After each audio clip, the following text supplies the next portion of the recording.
back to another video with your boy, PresidentLightSkin, aka the full-time comedian. This is my event. I want everybody to pull up, alright? We got Loaster, the fake gangster who ruined his career in one interview.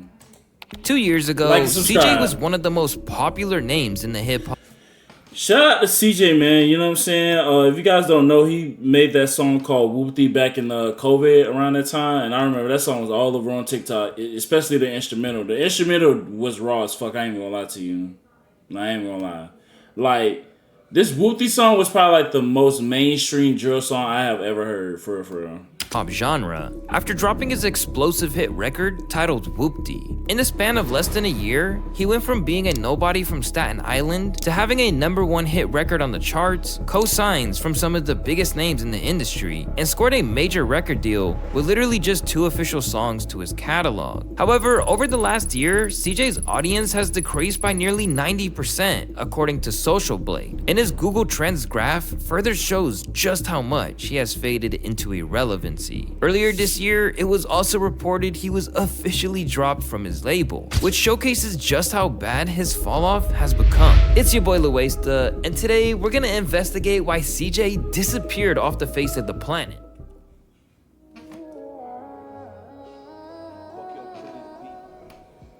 When CJ dropped his song Whoopty on July 30th, 2020, it popped off immediately, which was pretty sus for a few reasons. I mean, for one, if we use the Wayback Machine, we can see that this guy barely had 40,000 subscribers on his channel when he somehow managed to pull in 7 million views on a video. A month later, it jumped to nearly 80 million. So how did this random Latino guy from Staten Island, New York, absolutely decode the secret to going viral in the modern music era? Did he simply find the recipe to success that quickly? With rappers like Ice Spice, Chance the Rapper, and Baby Keem all being tagged with the industry plant label, naturally, people started wondering if CJ was next in line. However, is it possible to make the claim that he had just made a banger and it hit at the right place at the right time? Cause in interviews that surfaced shortly after the song's release, CJ claimed that Whoopty was nothing more than a random first attempt at making drill music. For the people that don't know, Whoopty was my first drill record I ever made in life.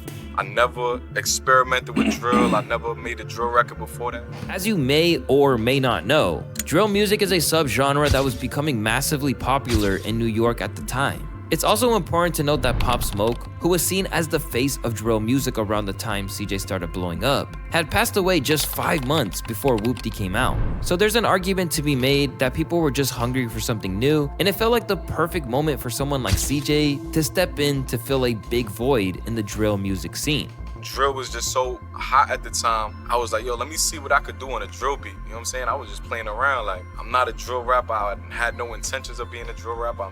Today, I'm not a drill rapper. It just happened to be I blew up off of a quote-unquote drill-based song. What makes things even all more crazier is that the beat for Whoopty was already used by Pop Smoke, King Von, and other drill rappers. So what was it about CJ's inclusion of it on Whoopty that blew it up out of proportion? Could it just be the fact that he made it more catchy and simple for the average listener to understand, making it much easier to sing along to? Or is there something that went on behind the scenes that he was hiding from the audience? The second the song dropped, it went on to become a viral dance challenge on TikTok, which could be one of the main reasons it was able to climb the charts so quickly. But something that was pretty suspicious was the fact it was also given a huge push when Cardi B played the song on her Instagram story.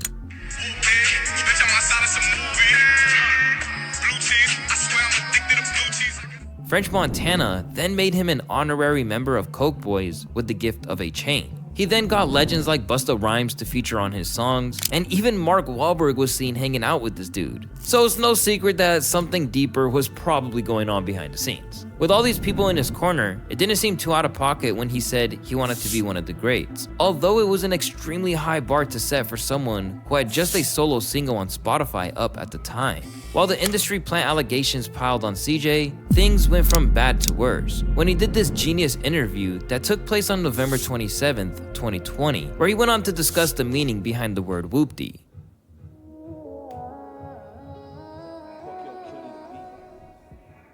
Whoopty.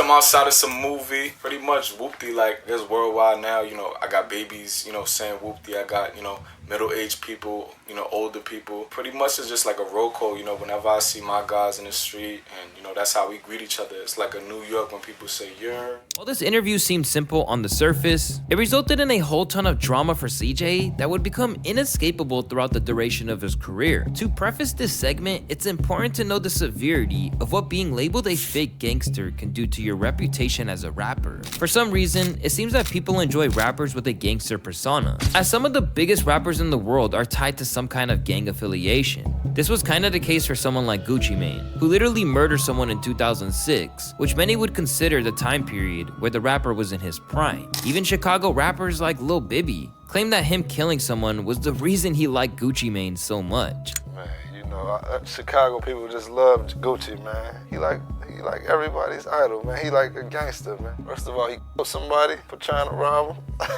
and then he rapped about it, and he made all the type of diss song. Man, Chicago just like negative shit, man. We like people that's really gangster, man, you know what I'm saying? However, this only seems to be the case for a rapper who actually stands by the words they say within the lyrics. And for this very reason, the music video for Whoopty would also cause a ton of unwanted drama for CJ. Because as you probably know, the video for Whoopty shows visuals of CJ rocking red bandanas while also hanging around members of a Bloods gang from New York. Rappers like Slim Jesus and 6ix9ine showed the whole world the type of success you can achieve by this marketing gimmick, which seems to perform even better if the rapper is not black. It's not just a coincidence that all of these artists' biggest songs just happen to feature a substantial amount of gang activity to help increase shock value. And speaking of 6ix9ine, he also had a hand in CJ's drama, but we'll delve into that part later in the video. Of course, these aren't the only reasons the song blew up. It also had a banging beat and a hell of a catchy hook. However, problems began to arise when people started to dissect what the word whoopty even means. And much to their surprise, it wasn't just some made-up slang, as CJ made it seem in his interview with Genius, but rather the word had an incredibly dark history behind it. The Rap Dictionary defines whoopty to be a noun, meaning a gang calling, greeting, salute, or acknowledgement for New York Blood gang members. Upon further investigation and fan speculation, people began to question CJ's authenticity of being a real Bloods gang member. Whoopty is a slang that is closely linked to the Mac Baller Bloodhound Brims, which is a notorious gang in New York City that's been around since 2005. At one point, it was considered to be one of the most dangerous gangs in New York. According to a post that dates back to 2014, the Mac Baller Brims were known for doing some pretty serious stuff. For instance, some members actually kidnapped a dad, whose child is a prosecutor in North Carolina, all because they were mad about the sentence one of their own got. And there's another tragic story of a 14-year-old kid who got mixed up in all this, and ended up getting shot by the cops. It's also said that joining this gang could mean you've got to commit murder as your initiation. These incidents show the dangerous and risky world CJ was stepping into, and if he really wasn't about that life, he was making a big mistake for clout. And it's clear that CJ was definitely affiliating himself with this group, as people began to notice that he had referenced specific gang members from the Bloodhound Brims in his lyrics, when he said, I got Otis water on me like Fiji. I'm posted up with hats and the sleazies. in this line, CJ is heard referencing sleazies, which is a shout out to a New York rapper named Sazmula, who is part of the Mac Baller family and goes by nicknames like Big Sleaze or Sleazy. Also, when the song mentions hats, he's once again referring to members of the Brim Gang Bloods. These are the kind of details that shifted the whole conversation. Suddenly, people started to question CJ's realness. They wanted to know if he was genuinely part of a gang, or if he was just borrowing their lingo and reputation to make a hit song and grab some attention. But at first, CJ didn't back down, and was pretty sincere about not only being a gang member, but also the fact that he had simply made up the word whoopty. Besides claiming that he and his friends invented the word, he went as far as to filing a trademark to own the rights to the word whoopty. But this only made things worse. It eventually caught the attention of the leader of the Bloodhound Brims, LeBrim, who, despite being arrested for 30 years for narcotics trafficking and firearm offenses, took the time to make a phone call in reference to CJ. Yeah, this your boy Latik La Brim Johnson. So I'm gonna take a moment to set the record straight for y'all. I see there's a lot of controversy over this whoopty thing. So first and foremost, CJ made a hot song, but the content that he used is not his content. So his foundation is based off a lie. He's not whoopty. He don't know nothing about whoopty. He went on to state that CJ knows nothing about whoopty, and that he literally stole the term, claiming that his song was disrespectful to the entire gang. That I heard the kid was trying to claim it as something that he made or that him and his dudes grew up with. I didn't appreciate the fakeness and the fraudulent with that. That to me, like, that was some fraud. That was some busted. Like, everybody know where whoopty come from. He didn't even understand what whoopty is. So I was very disappointed with that situation. Very. His phone call from LeBrim had a quite severe impact on CJ's street cred, with more gang members and affiliates questioning CJ's authenticity. One user wrote a comment stating CJ owes them royalty percentages, while another claimed that New York Bloods were getting finessed. A member of the Bloods gang by the name of G5 Reels hopped on Instagram Live to fire more shots at CJ's inauthenticity. Gangster, you got around that been putting on for this shit for years, nigga.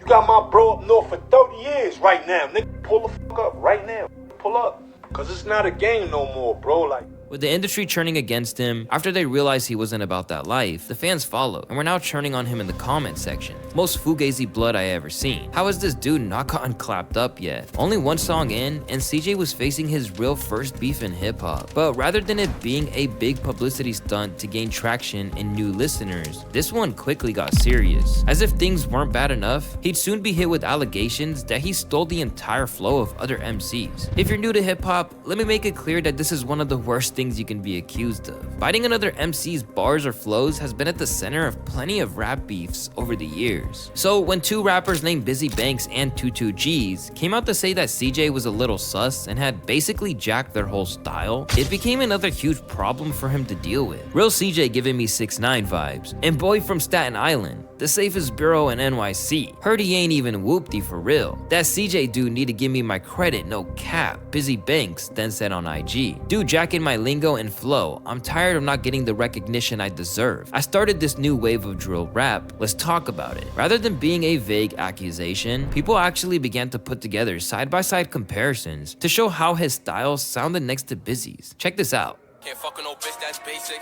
Look at my swag, the drip is contagious. Can't fucking no hoe, that's basic. I used to run up chasing really break.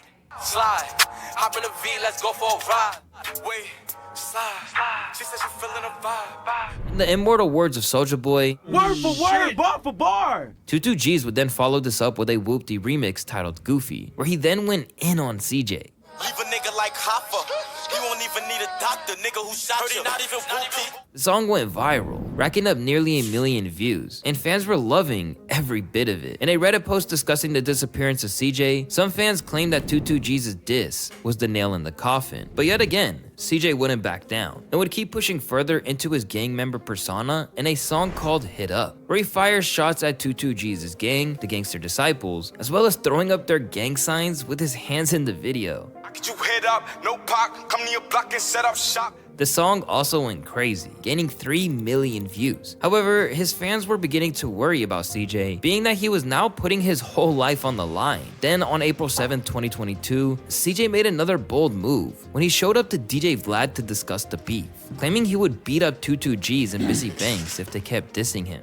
If it really came down to it, like, we could squabble, you know what I'm saying? Like, we could just get it on, you know what I'm saying? Like, if it's that serious, you know what I'm saying? It was like every other week from this point on, CJ would be confronted with another gang member attempting to prove he was a fraud, going on live stream after live stream to try to clear his name, and receiving countless amounts of threats. yo, we talking about CJ. I know Nobody. I smacked this out too. I see the tags. I know we talking about. In the span of less than a year of blowing up, CJ was dealing with allegations of being an industry plant, a fake gangster, and now a flow stealer. But in 2021, his entire empire would crumble into pieces.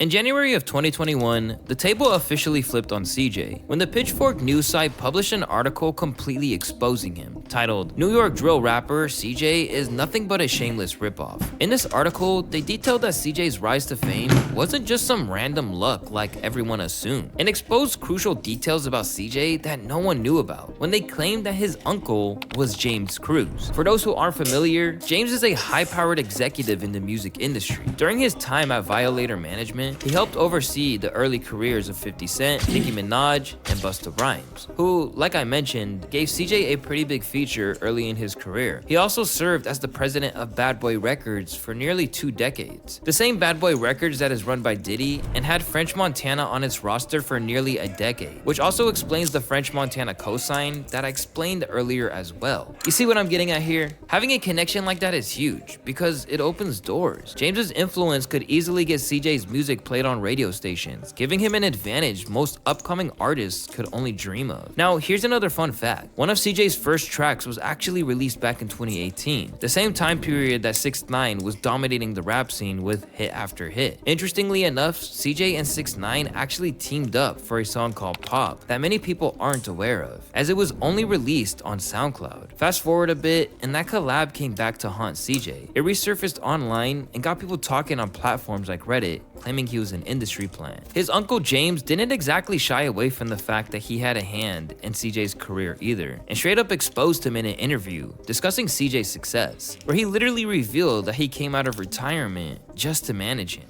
And I said, okay, play me the record. They play me this record called Whoopty. I go, shit, you got a record. Like, you got one. Like, damn, I ain't expect that. And then I said, what else you got? He said, what else I need? It ain't gonna work with one record. What you want? What you want me to do? You want to perform on Carnival Cruise Lines in 30 years? Like, you need a body of work. Looks like Uncle James could have been onto something, as that's basically how his career played out now. As you will see, he basically told CJ his future. Still, he called in some favors to get CJ positioned for success. I'm gonna help the kid. I'm gonna help him. He deserves it. His family. His pops called me, and I gave his pops a promise, and I spoke to his moms, and I said, I got this. Get him a record deal. To make matters worse, James didn't even step aside after CJ was set up. He was heard telling his nephew what to reveal and what not to during interviews. Oh, we ain't supposed to be talking about that? You gotta have 2 different album deals? Shout out to James Cruz. When you're already suspected of an industry plant, allowing another man to publicly tell you what to say isn't going to help things. Even if he was trying to put his head in the sand and ignore it, that didn't mean that a change in the public's interest in CJ was taking place. It didn't stop there either. Once the track's uncleared sample nearly led to Whoopty being taken off streaming platforms, Uncle James took out $80K of his own daughter's college fund to keep the track online. So even though CJ initially tried to paint himself as this self-made rapper who did it without a deal or a team having made it to the top, the truth was much different than the story he'd sold to the public. Initially, CJ tried to move past the industry plan talk, just as he'd attempted to overcome the rumors of being a fake blood. There's no response. You know what I'm saying? I don't pay that no mind. You know, everybody got an opinion. You can't satisfy everybody. You know what I'm saying? So it's like, I'ma just keep doing what I do. You know what I'm saying? And elevating, you know what I'm saying? And perfecting my craft. I don't really pay no mind to, you know, what the internet's saying, so when he dropped an EP called Loyalty Over Royalty in 2021, it pretty much fell off the face of the earth without anyone noticing. Later, he would try to shoot himself some bail for that EP, disappearing quicker than Jimmy Hoffa. It started becoming so much of a conversation that it got in my head that I was.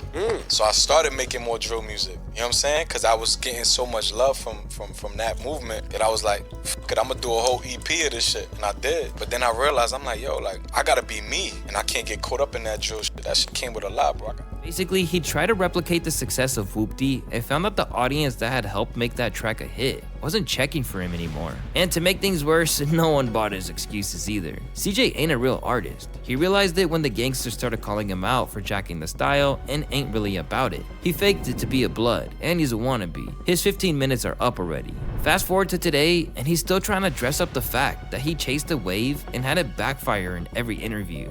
When a label hears a song, they're coming to you like, tell me you have 5 more of these. Of course. Now, in the back of your mind, that's everybody's dream. Yeah, that's, you know. In the back of your mind, you'll probably be like, it's not the type of artist I am, but I did make the song. Exactly. Now, also, people in the streets are trying to bring you into, like... Exactly. I kind of just wanted to, like, stay away from that a little bit, you know what I'm saying? Get back to my melodic shit, jump into the Latin shit, do this, do that, just so I don't get that pigeonhole label, you know what I'm saying? The track Replica got some viral success. It obviously wasn't enough for CJ though, because he's returned to trying to make drill tracks that tried to capture the essence of Whoopty's success. In some cases, he just basically copied the song to the letter, and the results are pretty ridiculous to be honest. Peep this clip of Dubai from August of 2022. You wanna cry Miami?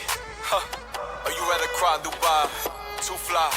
She said she loving my new style. Joe Budden once said, that shit was a 2-pack of Yes. In February of 2023, Warner had enough and severed their relationship with him once and for all. Users commented things like, "Took the hit and canned him, damn." The song was lit until the world found out he was fake claiming. In the months that followed, CJ tried to reframe it like it was his decision to leave with his masters because whoopty was enough for him to recoup on his advance. But if Warner thought that there was any value left in him, they would have tried to lock him back in. Once again, people weren't buying it. Sounds like the label didn't think he was capable of making another hit. Alright, man. What do y'all think about this in the comment section below? Please let me know. Like, subscribe. Thank you guys for watching so much.